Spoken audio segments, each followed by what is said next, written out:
वातावरण उत्साहाचं आहे।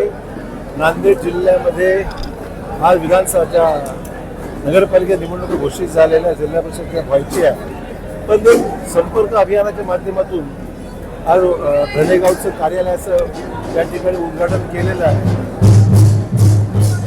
आणि जनसामान्यामध्ये मोठ्या प्रमाणात उत्साह आहे।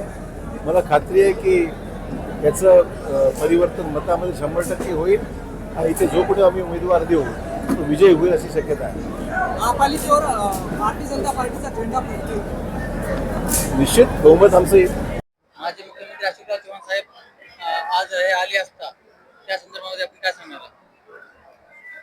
ते आमचे कुटुंब प्रमुख आहेत आणि आमच्या धनेगाव नवीन सर्कलचे सर्व या गाव त्यांच्या वडिलांची कैलासवासी स्वर्गवासी शंकरराव चव्हाण साहेबाची या धनेगाव सर्कलमध्ये समाधी तीर्थक्षेत्र असल्यामुळं आमचं धनेगाव सर्व धनेगाव सर्कलची मंडळी साहेबावर प्रेम करणारी मंडळी आहे।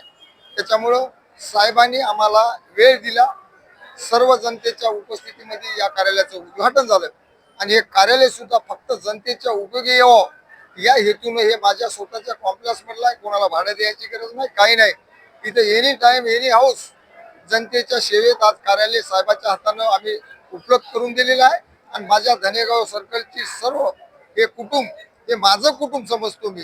प्रत्येक गावातला वोटर मतदार प्रत्येक समाजाचा कार्यकर्ता हे माझा आहे, माझं कुटुंब आहे असं समजतो आणि सर्व धनेगाव सर्कलला मी मनापासून खूप खूप शुभेच्छा देतो। साहेब येणाऱ्या स्थानिक स्वराज्य संस्थेच्या ज्या निवडणूक आहेत या संदर्भामध्ये आपण काय सांगणार? भारतीय जनता पार्टीची ताकद धनेगाव सर्कल असो, वाजेगाव सर्कल असो, बळीरामपूर सर्कल असो, सोनखेड सर्कल असो, चारही सर्कलची आमची 100% तयारी झालेली आहे आणि चारही सर्कल साहेबाला मतदान करतात लोक।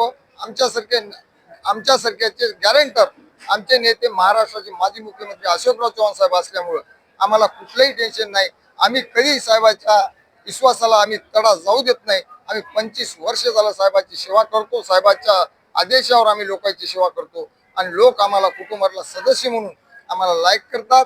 आमच्या कुटुंबाबरोबर कुटुंब म्हणून माझ्यासोबत आमच्या सर्व टीम सोबत उभं राहतात, म्हणून साहेबाचा